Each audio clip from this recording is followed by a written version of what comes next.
evening, everyone, and welcome to tonight's highly anticipated Stoughton Reads Together program. My name's Christine Iacobucci, and I'm the Outreach Coordinator here at the library. Cy Montgomery's book, The Soul of an Octopus, was selected for our Stoughton Reads Together program because of its relevance to the community. With its themes of empathy and the power of accepting things that are different from us, it has sparked many meaningful conversations, fostering a sense of connection within our town.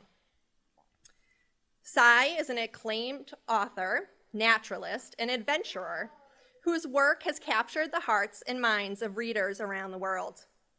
With 38 books to her name, Cy has a remarkable talent for blending scientific curiosity with heartfelt storytelling. Her books including The Soul of an Octopus and The Book of Turtles, have earned numerous awards and accolades for their insightful exploration of the natural world and the remarkable creatures that inhabit it.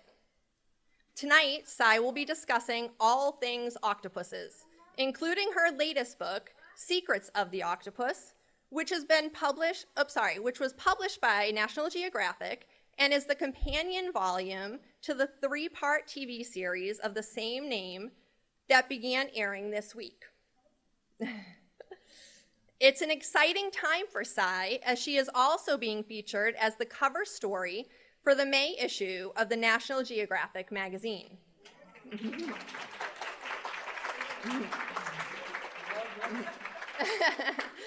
We want to thank SOLA, Support Our Library Association, and the Stoughton Public Schools for making this visit possible.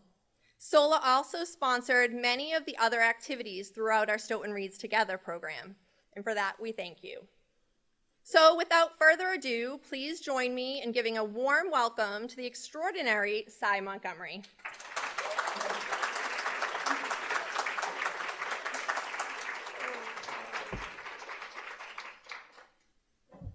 Wow, you all rock. I just gotta say, coming into this library and seeing tentacles everywhere, it makes me feel so at home.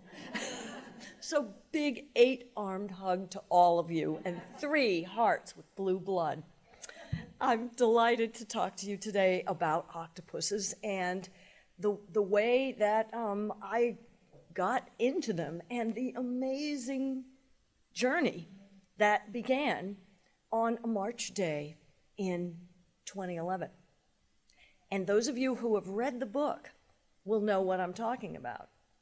But look where these octopuses have led me. I've got to show you just a brief little, it's a trailer for the series that's coming out on National Geographic Television.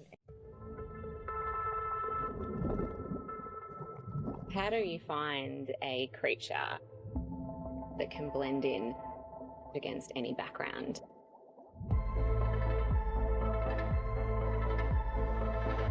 They're the most mysterious creatures on Earth.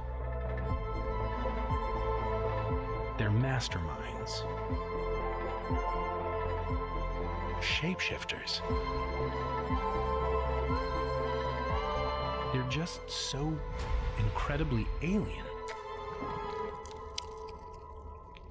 And yet, more like us than we ever could have imagined. They're as curious about you as you are about them. It just felt like magic.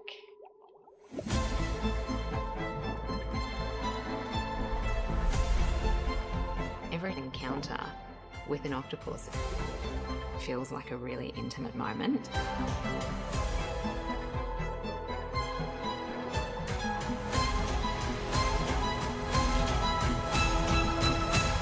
What more do they have to tell us?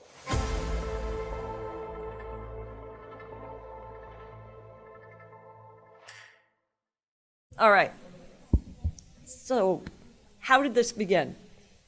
This began for me on a March day in 2011, and it began with me meeting someone who I had no idea how she was going to change my life. She stood only about 4 feet tall. If she stood up, she would have weighed only 40 pounds. And she could change color and shape and pour her baggy, boneless body through an opening the size of a walnut. And of course, this was because Athena was a giant Pacific octopus. Little did I know. So what happened was I went to New England Aquarium and asked my now good friend Scott Dowd to lift the lid over the tank. And you have to keep the lid on your octopus tank or else you're going to have a big problem. They love to get out.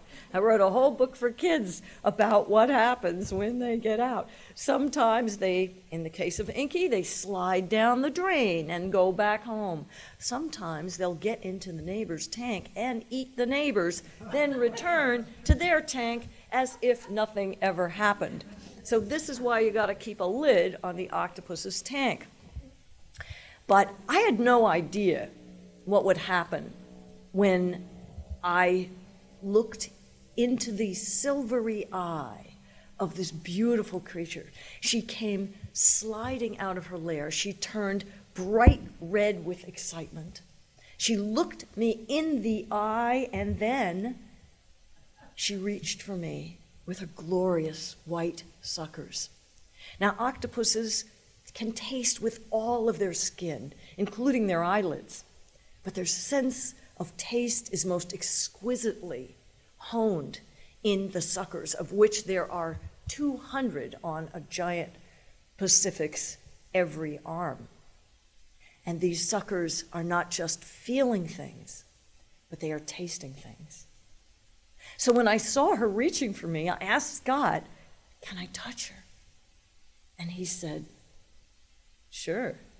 So I plunged my hands and arms into the freezing cold 47-degree salt water, and instantly my skin was covered with at first a handful and then dozens of these soft, questing suckers. And I realized very quickly that when I came home, I would have to explain to my husband why I returned covered with hickeys. Now, if a person had begun both touching and tasting me so early in our relationship, this would have been alarming and disturbing, but because she was a giant Pacific octopus, I was elated. It was clear to me that she was, as Alex Schnell said in the clip, just as curious about me as I was about her. And she welcomed my gentle touch. And what do they feel like? Well, of course, octopuses are covered with slime, but that sounds kind of gross. But she didn't feel icky at all. She was soft and silky, like wet custard. And I loved touching her. And what delighted me was after a while, after I'd been stroking her and she was tasting and sucking on me, she began to turn white beneath my touch, which is the color of a relaxed octopus. She relaxed under the touch of a stranger.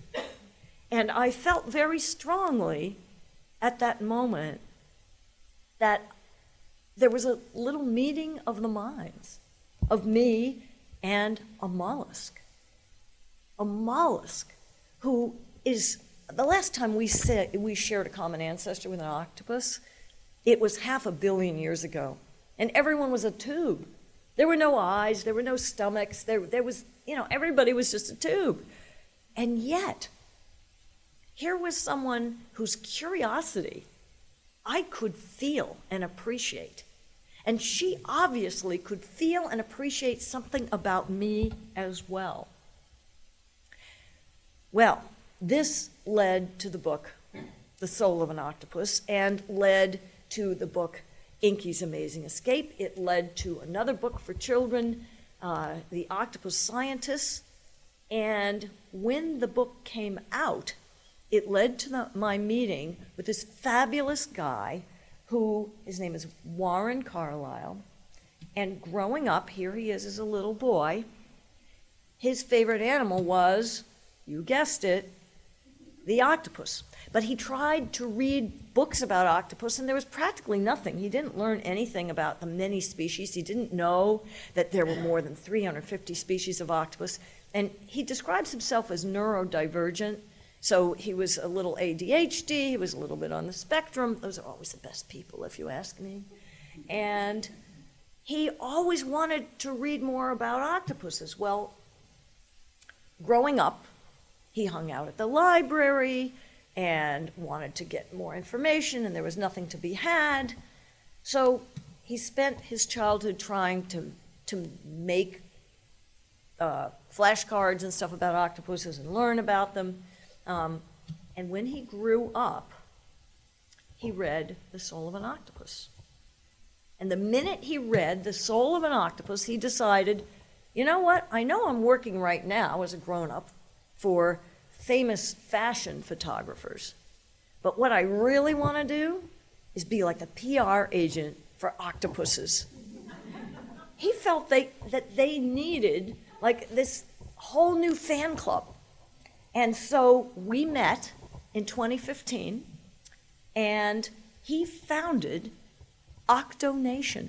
It is the world's largest octopus fan club, and it has, last year, 500 million people read their online content. And they have so many cool things. They have merch, they have cool friends. He has a staff of PhD biologists working for him. He has designers working for him, and he is all about the octopus. And it turns out that he is the guy. Here he is with his husband, and here he is with Chelsea Benice, who's known as the Octo Girl. She's one of the girls on staff, one of the PhD biologists on staff. He's had these like great stickers designed. He shows up at all of, and look, here's the newest member of our nation. So when National Geographic called me and asked me, hey, would you write this new book to go with our TV series?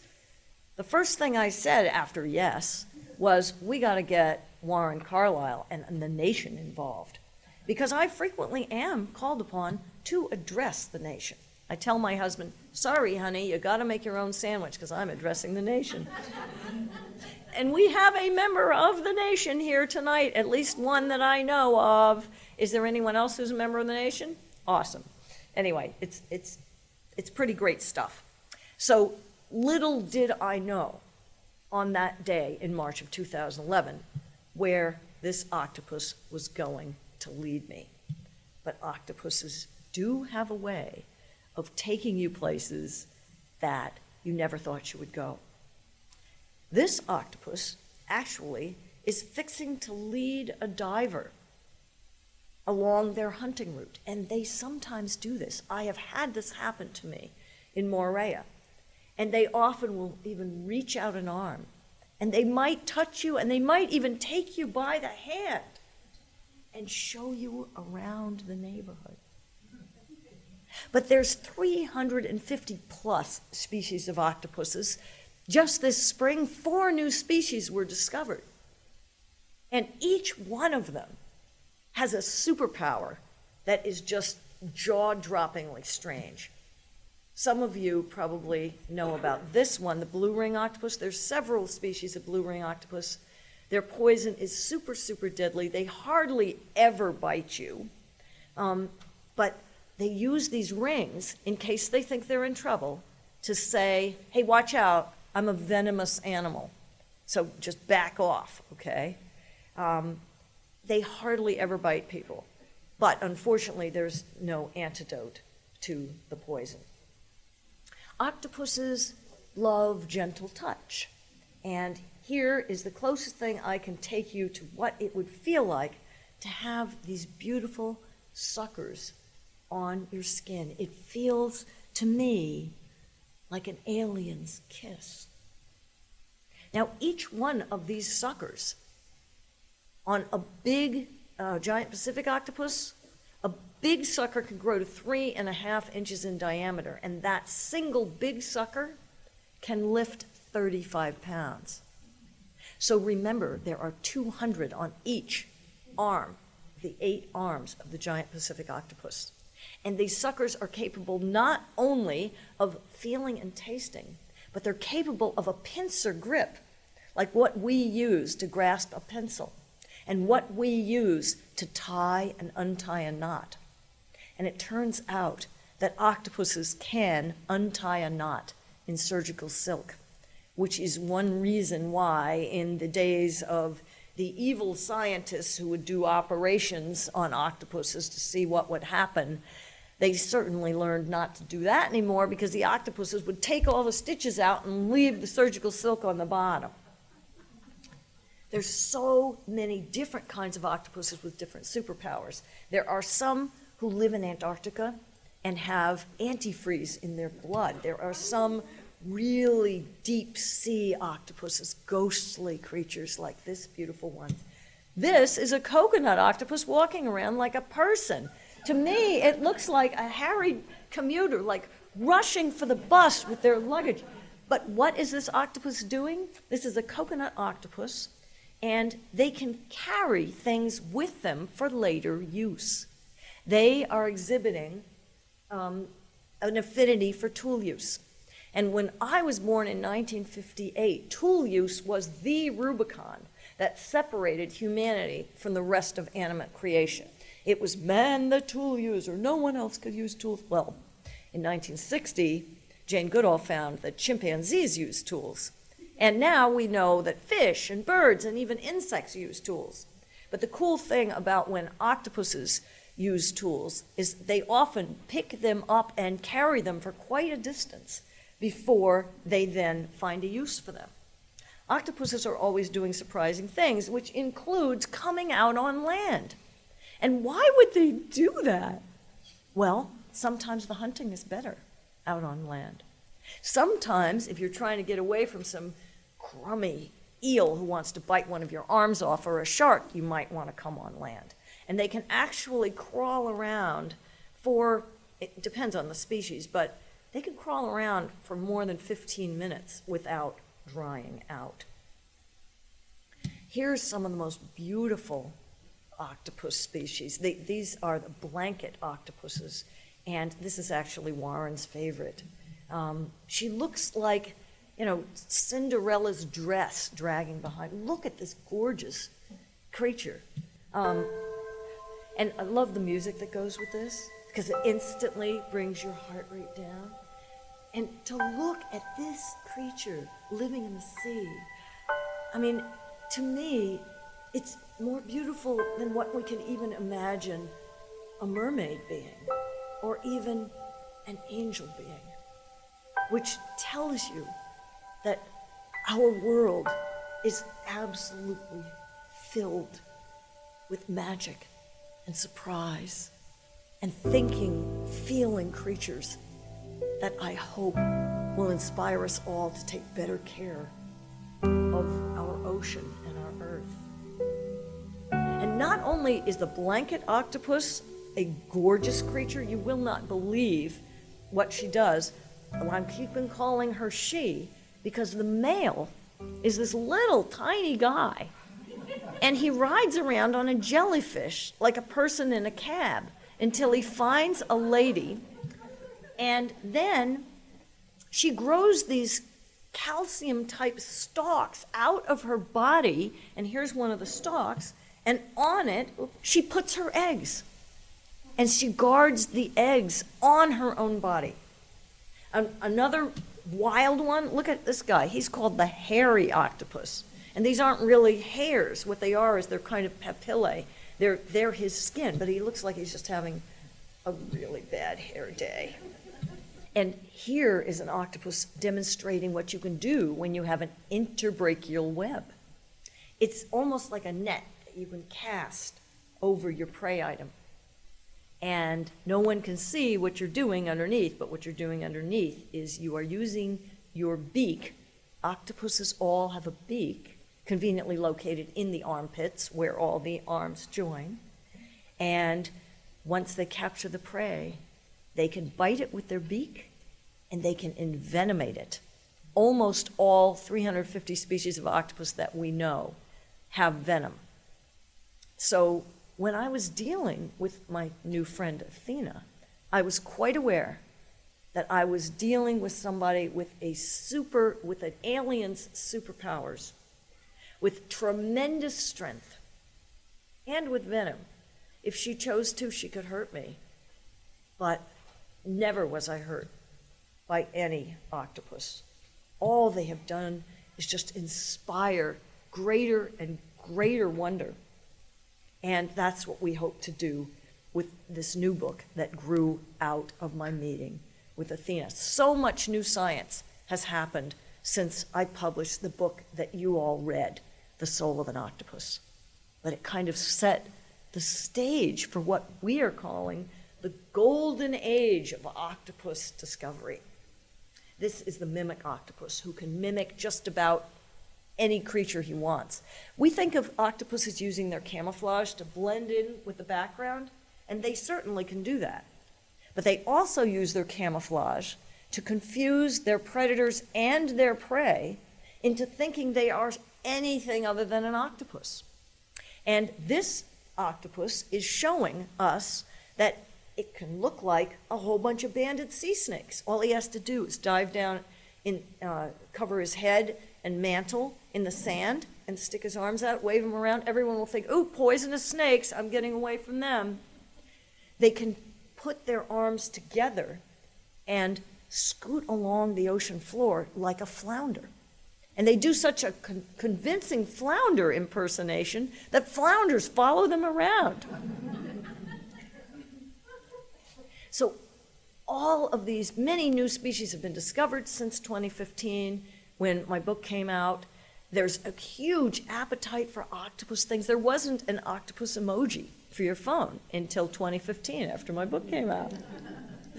So it's been amazing, the influence that my octopus friends have had on American culture and on creating a real hunger for more knowledge about this animal who is so unlike us that you would have to go to outer space or science fiction to find something less like a person. They are, however, very smart. But their brains don't even look like a brain. And in the past, there have been folks who thought that octopuses were stupid. Aristotle, pretty smart guy, but not so much with octopus. He thought they were stupid. He thought they were stupid because humans could easily catch them. They are smart, they are strong, and they have the equivalent of 9 brains. Don't you wish you could have 8 arms and 9 brains? I mean, I know every librarian could certainly use 8 arms and 9 brains. This is the weird thing. Their brain, it doesn't look like our brain at all. Our brain, you know what our human brain looks like. It looks like kind of a walnut in its shell, and the shell is, of course, our skull. But crack the shell, and then you can see the inside of the walnut, and you can see 4 lobes. There's another 5th lobe in there as well, but we won't even talk about that.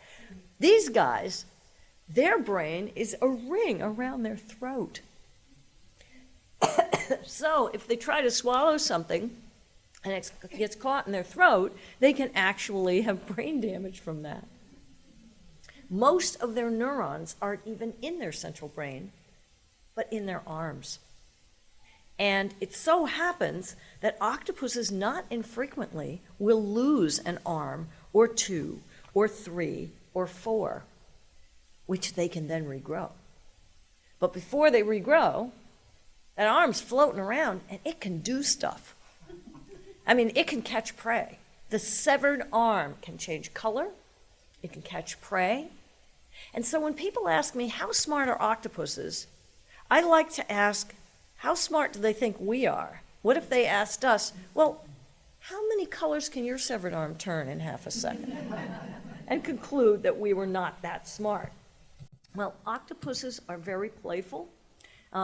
And this is my arm getting played with by an octopus, and this is my friend Wilson, who's a major character in The Soul of an Octopus.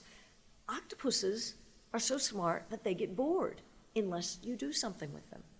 And so what I did for this book was I visited my octopus friends every week, sometimes more than once a week, and played with them. Now the keepers, they have literally thousands of creatures that they have to take care of. They can't be spending an hour playing with the octopus, but I could. And in this way, I got to know each one and to see each one's distinctive personality. And, you know, when we have friends, with our friends, we get together and do stuff that we both enjoy, right? It might be going out to lunch. Well, I would feed the octopuses capelin to eat and squid and crabs, and so, you know, we went out to lunch together. The other thing we would do is we could play with toys. Octopuses love the same kind of toys that you and your children might play with. This one is enjoying Mr. Potato Head. They like to take him apart and sometimes put him back together. And here's an octopus enjoying playing with Legos. To keep octopuses occupied, there's actually an enrichment manual that tells you what kinds of activities your octopus might enjoy doing. And in some places, the aquariums have come up with exciting new activities for the octopus. One was taught how to take pictures of the people coming to visit. And how did they come up with this idea? Well, there was a scientist who was trying to film the octopus, and look what happened. The octopus grabbed the camera and took a picture of the researcher instead of the other way around. So what sculpted this intelligence? Well, part of it is that octopuses, although they are mollusks, like clams and like snails, they don't have a shell. And if you have a shell, it is protective, but it's also confining. So take that shell away, and now you are a delicious packet of unprotected protein, yum, yum, yum, that everyone can eat. And these guys hatch out of eggs the size of a grain of rice. Everyone eats them then. They are part of the plankton, basically, and anything can slurp them up. But when they get bigger, even a giant Pacific octopus can be attacked by eagles. You may have seen, there was a video of an eagle that attacked an octopus, and the octopus started to drown the eagle, and then the eagle started reconsidering.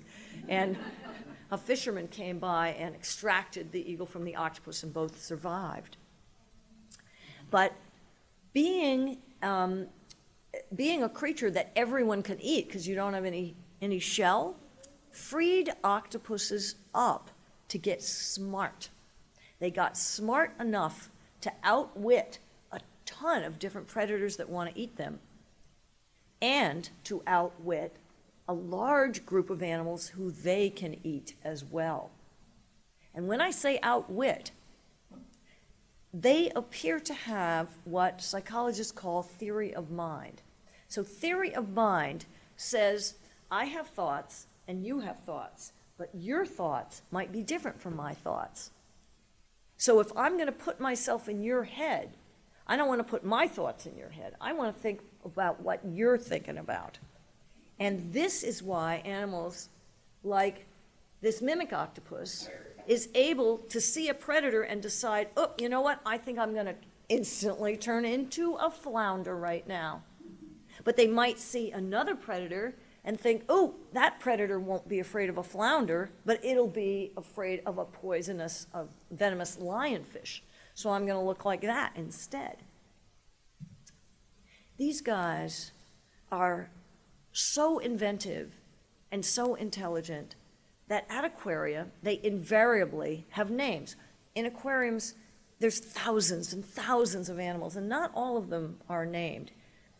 But invariably, someone has a name for the octopus, and sometimes it shows their individual personality. At Seattle Aquarium, there was one called Emily Dickinson, because she was so shy, she never came out from behind the filter. And they ended up having to let her go in the sound because no one ever saw this octopus. But there was another one who was so friendly, his arms were all over you, that they named him Leisure Suit Larry. So the octopus's brain, you wouldn't even think it was a brain. This is a diagram of their brain. It looks like some strange flower from Mars or a diagram of somebody's kidneys. You know, it doesn't look anything like us. And yet, as I discovered, you can become a friend to an octopus. They can choose you as their friend. And I think the octopus friend who I felt closest with, as you'll know from reading the book, was Octavia. And we met shortly after Athena had died. Now, octopuses are so smart, but they live very brief lives. Only 3 to 5 years for a giant Pacific octopus, which is one of the more long-lived animals, species. Some live less than a year. And so I was pretty devastated when Athena died before I really got to know her. But then I heard that they got Octavia, and I showed up right away. Well, Octavia was very standoffish. At first, she wanted nothing to do with me, and I kept offering her a delicious fish on a grabber, and she wanted nothing to do with the fish. She wanted nothing to do with the grabber. She wanted nothing to do with me, wanted nothing to do with anybody. But I kept going back and back that day, and finally, right before I was going to leave to go home to New Hampshire, I offered her the fish on the grabber. She grabbed the fish, let go of the fish, grabbed the grabber, let go of the grabber, and grabbed me and started pulling me in. And pulling me in a way that was, it wasn't scary, but it was quite insistent. I did not know at that time whether I could read an octopus the same way that you might read your dog or your cat or your horse or even a squirrel. We can read our fellow mammals pretty well. You look at the position of a dog's ears or lips or tail or the way, a horse pins back its ears, you know not to be near the back of that horse because he's going to kick. Could I read an octopus? A venomous animal who's with one sucker can lift 30 pounds and I weigh 115? But I never felt afraid. And I was right not to be afraid. And I actually believe, although there's no real evidence for this, I think they may be able to taste chemicals in our blood through our skin. And as you know, their chemosensitivity is exquisite, particularly in their suckers. Okay, they can sense very subtle changes in their world, in salinity and turbidity, and which behooves them. If you live in the ocean and there's some kind of chemical change in the ocean, it might mean delicious prey is coming or scary shark is coming. They also have very good eyes, and they have no blind spot like we do. You know how we have a blind spot? They do not. Their eyes are very similar to ours, but they're kind of superpowered in a way. They have good close-up vision, decent, but they don't have color vision. And yet they can change into all these different colors. And no one really knows how they do it. Well, anyway, so I'm being pulled into the tank. I'm not panicking. And I think she knew I wasn't panicking and I wasn't angry. Because after pulling for a while, she let me go. And when I went back the next week, she was delighted to see me. And we became fast friends. Such fast friends that when I had to go away for an assignment, I forget where I was, I think it was Mongolia or something, and I was gone for a couple of weeks, and I didn't see her. I wasn't sure she'd even remember me or recognize me. We do know that they recognize individual humans by looking up through the water, but she could have forgotten about me. But when I went in and opened up that tank, she rushed into my arms, the same way that you would rush into the arms of a friend that you'd been separated from too long. And we held each other like in a hug for many minutes. So I think she missed me as much as I missed her, which is amazing when you consider we are separated by that huge chasm. She breathes water, I breathe air. I've got a skeleton, she has none. She is a creature who can change color and shape, and all I can do is blush. So we played together, we caressed each other, we had lunch together. I loved watching her change color.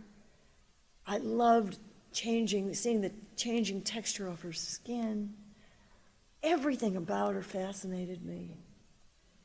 And then one day I came to the aquarium and there were eggs.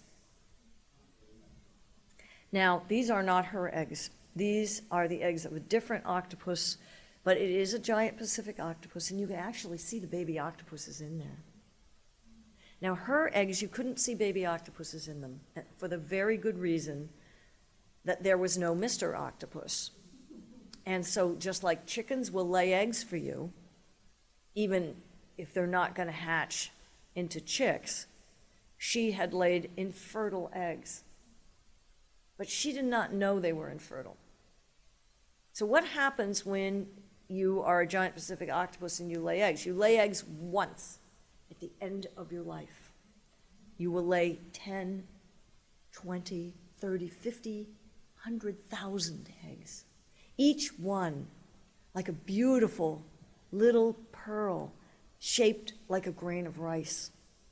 And she would lay them at night when no one would see. And I spent part of a night hoping that I could see her lay her eggs, but she was quite shy about it.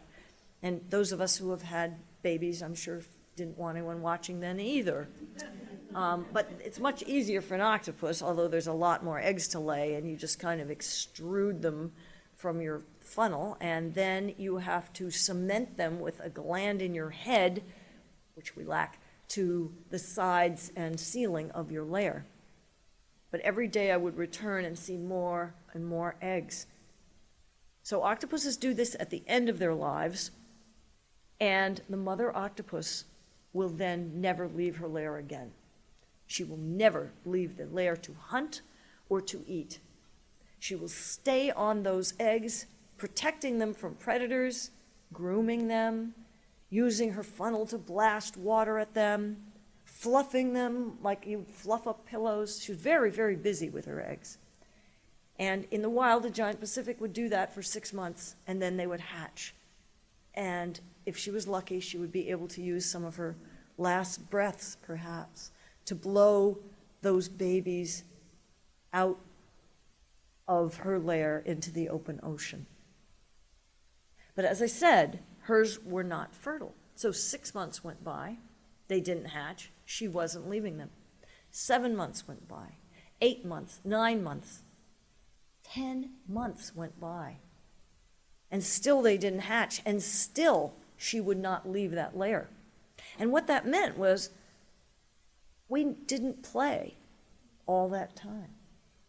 She was in her lair, so she could not look up through the water at my face as before. And I wondered if she'd forgotten about me, which would have been fine. You know, they don't live that long. If you only live 3 to 5 years, imagine how long 10 months is. And there's plenty of people in my life who I haven't seen for decades that I might forget what they look like. So when she finally was getting so old, she developed an eye infection. When I called that to the attention of the keeper, he decided she should be taken off display and stay behind the scenes where it's quieter and darker, which is how a wild octopus would end their days. I came in to see her to see if she would even remember me.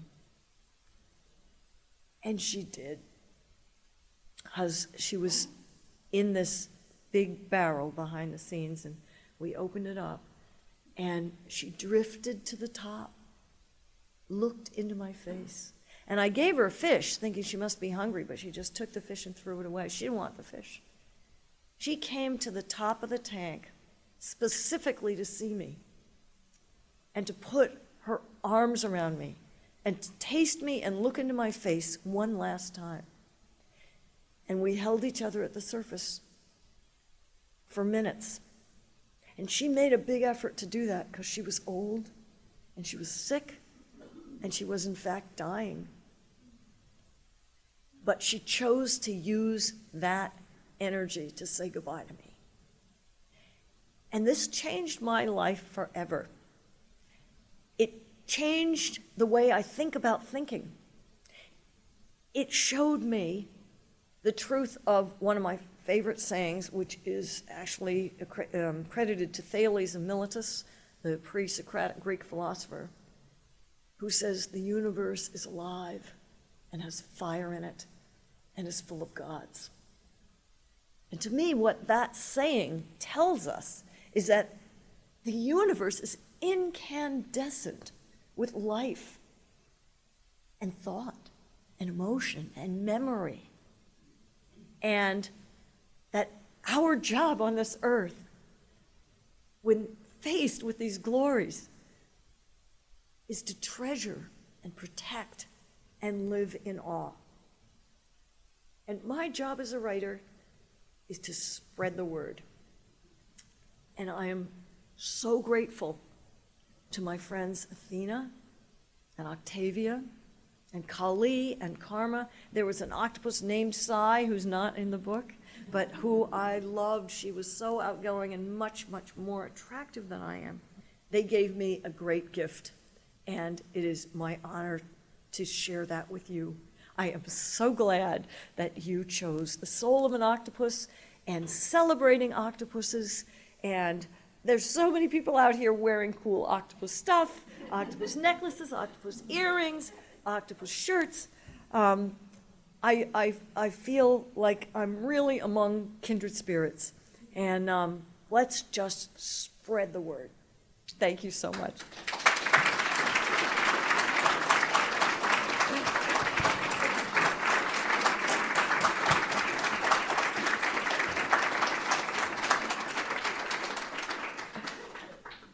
I'm happy to take questions from folks about either octopuses or any of the, I've done 38 books, so basically you can ask any animal stuff. And we have one of the world's top turtle experts with us tonight, the artist Matt Patterson. So your turtle questions can be entertained as well. What test would they do to see if an octopus liked one color? You say they're colorblind. Yes. But how did they test and see which ones they could see, prefer? Well, this is bizarre. They think that octopuses may not see color or perceive color with their eyes, but they might be able to see it with their skin. They have proteins called opsins that are found in color-seeing eyes, but it's in their skin. And they may be able to figure out how to match their background by looking at polarized light, which we can't see. But no one really understands it. I mean, they can almost do plaid. I mean, they are so amazing. You can put an octopus or a cuttlefish, in fact, on a checkerboard. And although they won't do, pointy squares, they will do blotches that makes them invisible against a checkerboard, which to me is just absolutely amazing. And different species of octopus have different patterns and colors that they can do, and each species appears to have a signature display that species and only that species can do.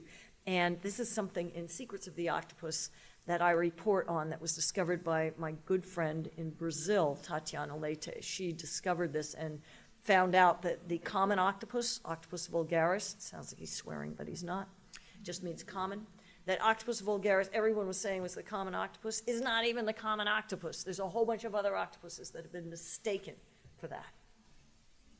I have a question here.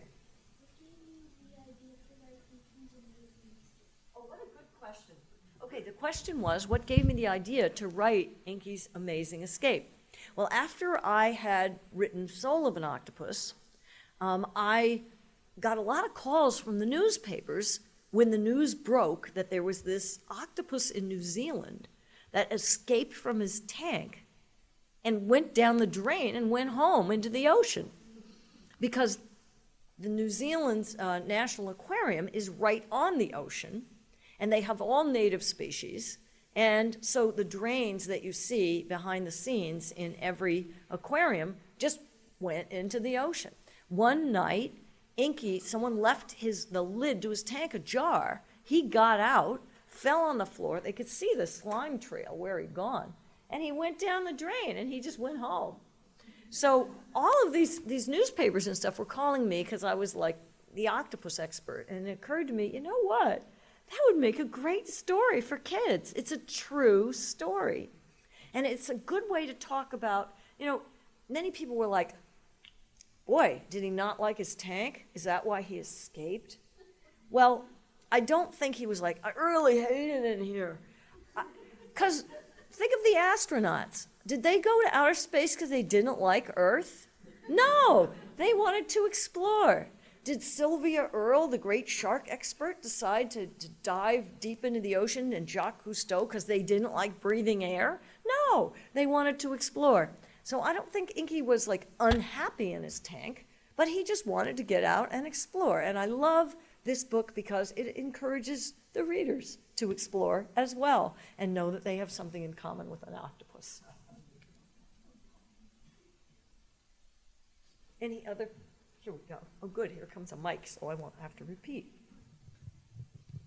Hi. Just about going back to the color again, because they taste. Do you think they could taste color? I mean, that's odd. That's such a good question. Because some people have this thing called synesthesia. Have you ever heard of this? And there are people who taste color. But because of their suckers, they're tasting everything. That is a possibility. But I've never seen anyone actually explore that. And also, what does it feel like to taste a color? And also, what does it feel like to have 9 brains, There's an Ogden Nash poem. Does anyone know that one? It's like, I marvel at the octopus. Let's see. If I were thou, I'd call me us.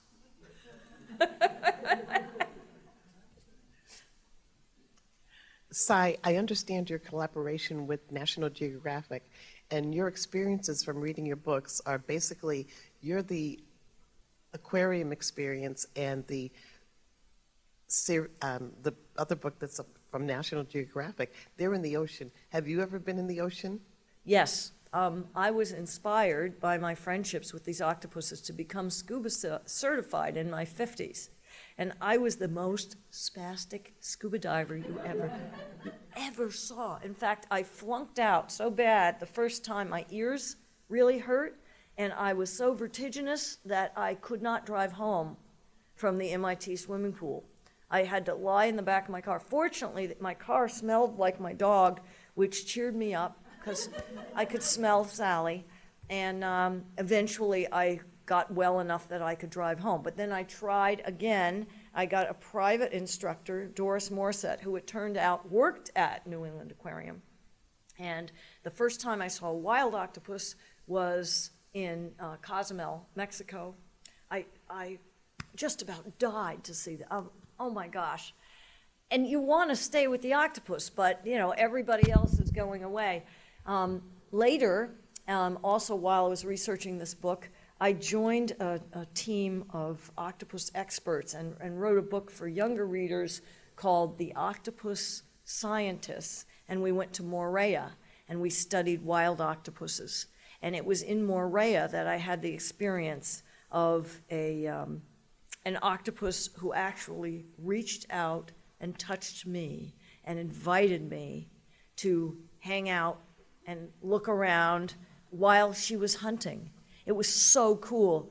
And her expression, she would throw her interbrachial web over some crevices in the coral, and then her arms would be doing that. It was like someone fishing in their pockets for their keys. But then she'd find something to eat and eat that and then go on. It was so great. And this was a good way, too, for me to test to see if the stuff I was seeing in captivity was stuff that would also happen in the wild, because sometimes you only, a captivity produces atypical behaviors. In National Geographic, what I did was I interviewed all of the people who are in the National Geographic film, all of those scientists, plus a whole bunch of other scientists, to bring to us all the cool new science that happened since 2015 in the 3 fields of camouflage, intelligence, and sociality. And importantly, I had wondered, why does why does the octopus at New England Aquarium even want to be friends with me? They were thought to be famously asocial. They were thought to be loners and only got together either to mate or to eat each other, and sometimes both. At Seattle Aquarium, they used to have a thing called the octopus blind date, but they stopped it because it sometimes was a dinner date. And they actually did have the female eat the male one time. So that was no good. But this is the thing that I think of all the new stuff that's been discovered about octopuses that thrills me the most, is that many of the species that we thought of as being solitary are actually, under some circumstances, social. And that includes the giant Pacific octopus. Sometimes they are found in large aggregations in very close proximity. There's other species like the gloomy octopus. He's not really gloomy, but that's what he's called because he has big expressive eyes, in Australia, where they live in such close proximity to one another that they call this area Octopolis. And there's another one they call Octatlantis. And there's like a mayor of the town that David Shield, who's my good friend, I went with him to Moorea too on that expedition I was telling you about. There's always one octopus that has this role, and he calls it the quidnook, which is Latin for what now or what then. And there's one octopus who just keeps track of everybody else, all the other octopuses. Whenever an octopus is coming home from a fishing expedition, he stands up and looks around. And if there's like a fight between octopuses, sometimes he'll like get in there. He's in everybody's business. He's a super busybody. And when the guy it's always a big male, when the guy who's holding that job in the community dies, another octopus rises up to take that job. And there are octopuses who have tender relationships with their females and actually mate beak to beak, which is very dangerous. There's octopuses who seem to have favorite neighbors and other neighbors they just can't stand. In Octopolis, there's some fabulous footage of, and if you've lived in a city, you've probably seen people doing this. One octopus is so irritated at another octopus, he picks up a bunch of sand and shells and just chucks it at his neighbor. So stuff like that is going on. No one knew. And now there's all these cool extra studies. You know what? They were not able to get footage there, and the reason is Octopolis in Australia, I think it belongs to the Aboriginal people, and the permitting process is a mess, and National Geographic could not go there. But they have tons of other like amazing footage that's never been seen before. Oh, sorry. Hi. Firstly, I wanted to just say thanks for a fabulous presentation, but also thanks for your book because it's how I fell in love with octopuses. And I read it years ago, and I'm not from this town, but I read it years ago. I'm just wondering, when you wrote the novel, how much liberty you might have taken to do fiction, and do you think the octopuses might have been angry at you if you... Well, actually, I've never written fiction. Oh, that's right. So you're thinking of Remarkably Bright Creatures.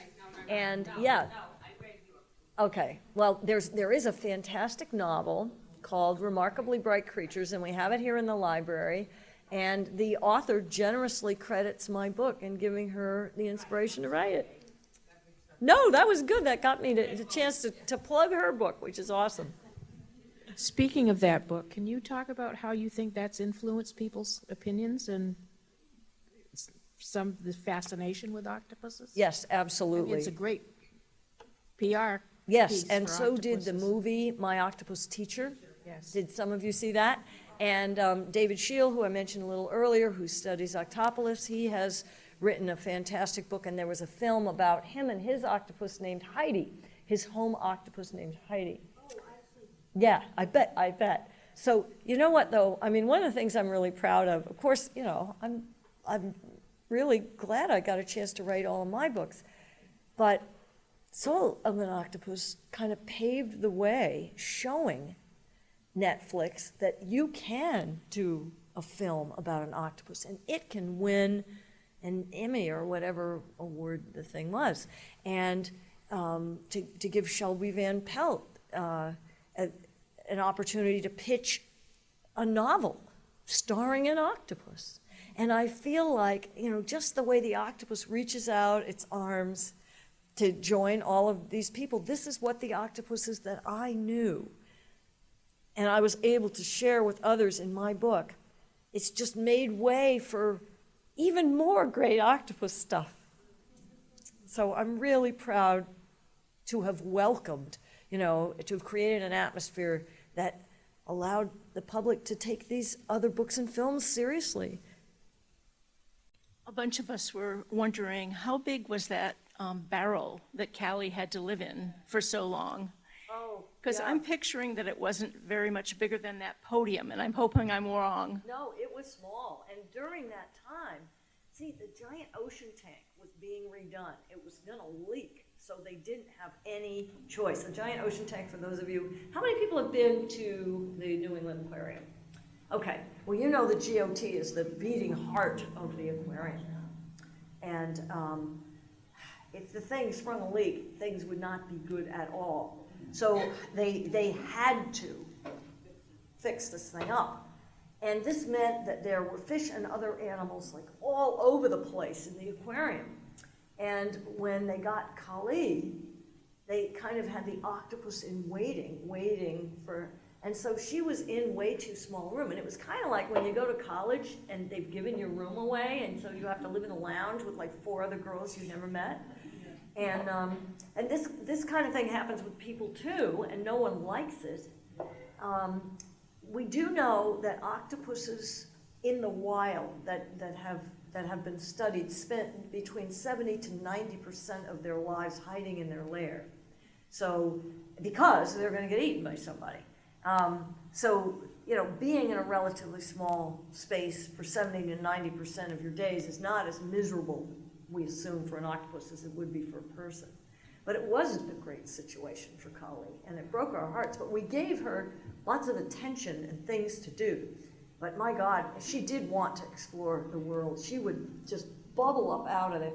She was like the foaming head on a beer right before it like covers up your whole table. She'd be scrambling out and trying to crawl out on us and stuff. God, I loved her so much. And when she died was so horrible. That was the saddest part for me. Oh my God.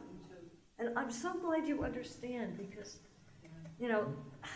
the next day there was stuff I had to cancel because my friend died. And I couldn't tell him she was an octopus.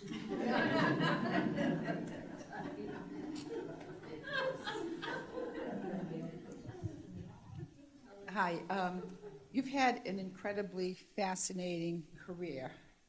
How did this start? Like, was there a general interest in just journalism and writing about nature when you were, like, going to college? Because this is like a career that people dream of, but never have the opportunity. So was it luck? Well, everything has some luck helping you out. Before I could even speak, my parents took me to the Frankfurt Zoo. I was born in Germany, and I wiggled out of their arms, and when they next found me, I was in the hippo pen. And I was less than 2. So I wanted to be with the animals all my life. When I was a little girl and could finally speak, I explained to my parents I actually was a horse. And my mother took me to a pediatrician. And he said, oh, don't worry, she'll grow out of it. And it did when I realized I was a dog. So they were always my people. So I was born in 1958. I'm 66 years old. In 1958, you're growing up in the 1960s, you're learning how to read. And I'm thinking, I want to be a veterinarian one day. Because that's what you could do, really. There wasn't much in the way of jungle exploration as a career that you knew about as a little girl in the 1960s. But as I began to read, my father, who was a brigadier general and commanded MTMTS in Brooklyn, would read the New York Times every day and help me read in that way. And he knew I wanted to read about animals. Well, what were the stories in the New York Times about animals in the 1960s? They were all about how they were going extinct. They were all about how, whales were dying and too much pollution and overhunting, and even the eagle. And before he became a general, he had eagles on his shoulder, my father. Even our eagle, our national symbol, was being poisoned by chemicals. And it was then that I decided, as a little girl learning to read, this reading thing, if I become a writer, I might be able to help more animals than I might even as a veterinarian, because we need people to protect animals. And no one I knew wanted whales to die, and yet, because of the society that we were living in, many of you probably know that ship strikes are a major killer of whales. So is pollution. And we have to do something about it. And we don't realize that all the junk we order from Walmart is floating over on these ships that's killing whales. We don't realize that some of the chemicals that we use in our lives are poisoning animals. We don't even think about it. But there's so many things we can do. And from, your diet, your purchases, your, voting, letters to the editor, the kind of car you drive, the kind of food you eat. There's so much that we can do. Saying no to those awful plastic bags they give you at the grocery store that kill so many sea turtles because they think it's a luscious jellyfish, and it's really just some thing that you had for 10 minutes, and now it's in the environment for, thousands of years.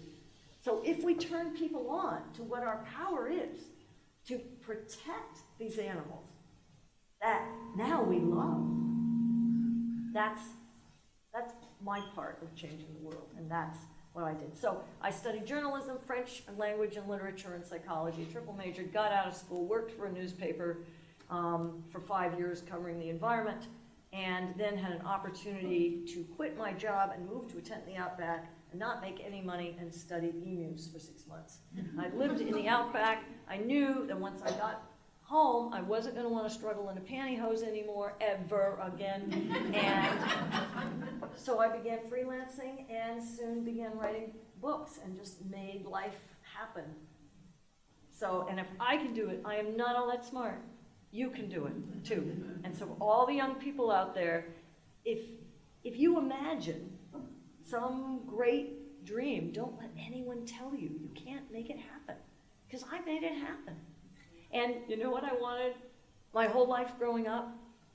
I wanted to write for National Geographic. And now I'm 66.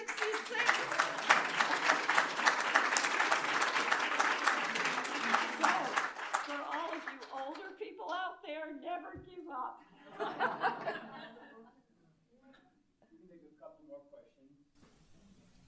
Did you keep a weekly journal while you were visiting the New England Aquarium? Oh boy, yeah, I kept a notebook with me. When I would take my hands out of the water, my hands would be frozen. And I really could not write for several minutes, but I would try to write something while I was there, and then I would go back to the house. 2 hours later, I would sing in the car on the way home. I loved my days there.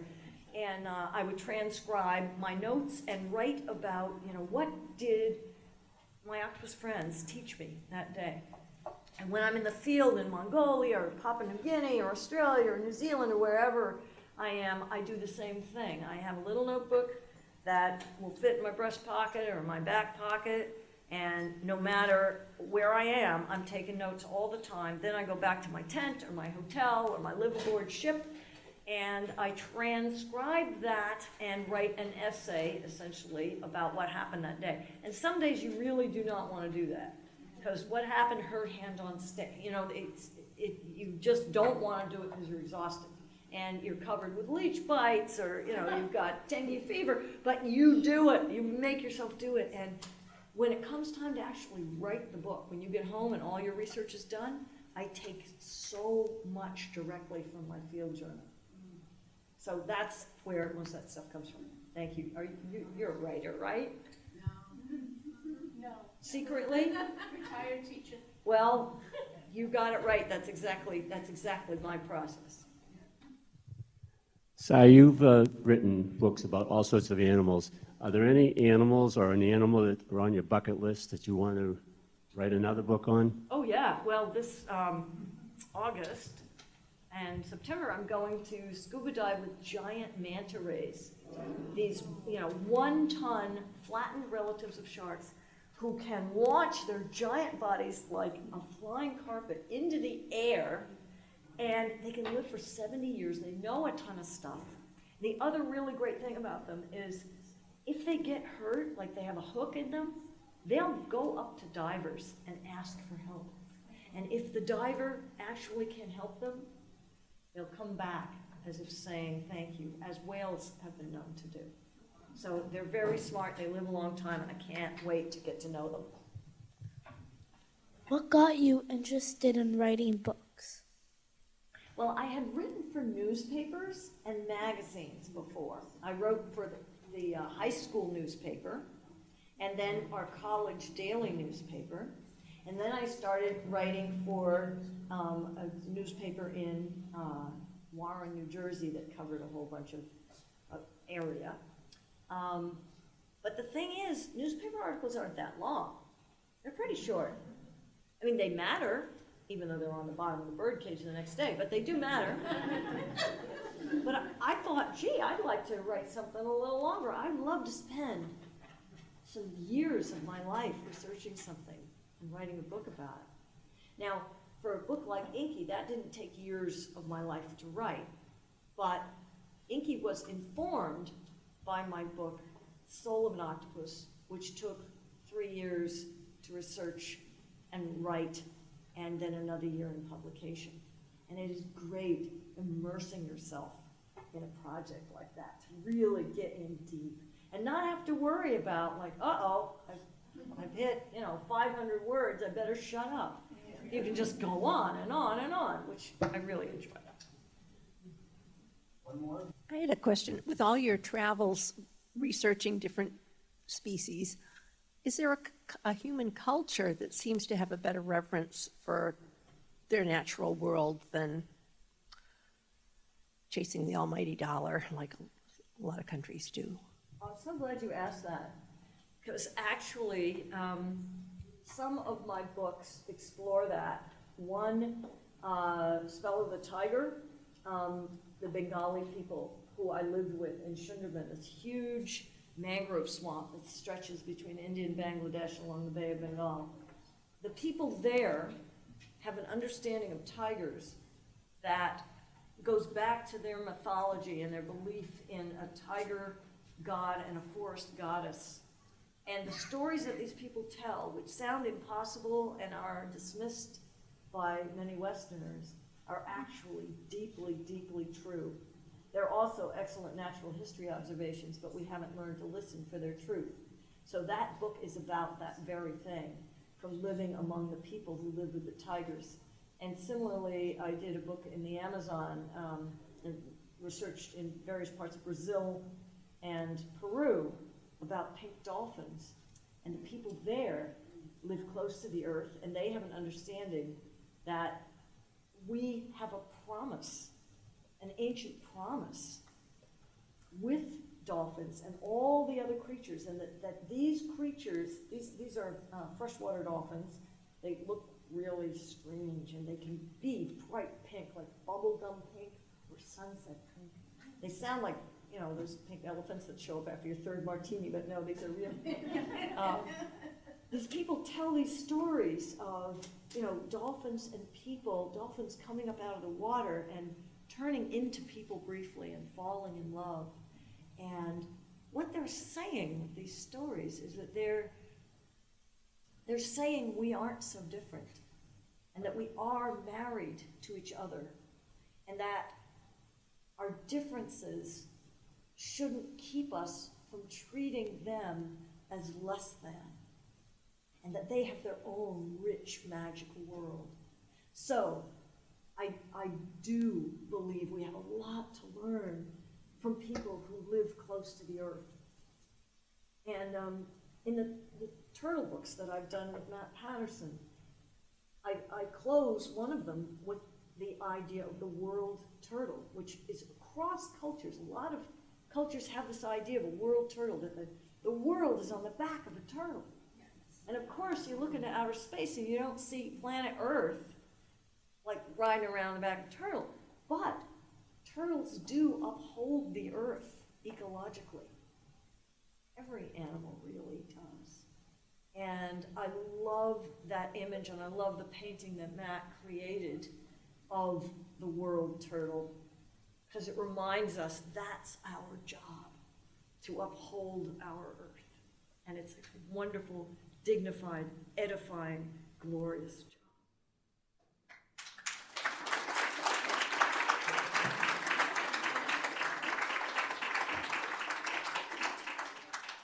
Do you have an octopus? Do I have an octopus? I looked into having a home octopus. There's actually a little boy who lives in Oklahoma who has a home octopus, and they call it the TikToktopus because he's got millions of viewers. But his father explained that it is expensive, wet chaos. So it is very hard to have a home octopus.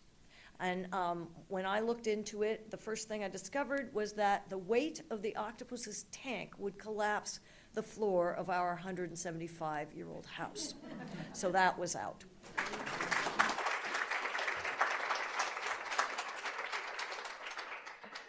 Well, I'm sure I speak for everyone to say thank you for sharing your knowledge of and your passion for animals with us tonight. And here's a little octopus gift. Oh my gosh. Oh, it's an octopus cookie. Matt, this is our dinner tonight. Wow. So, thank you so much.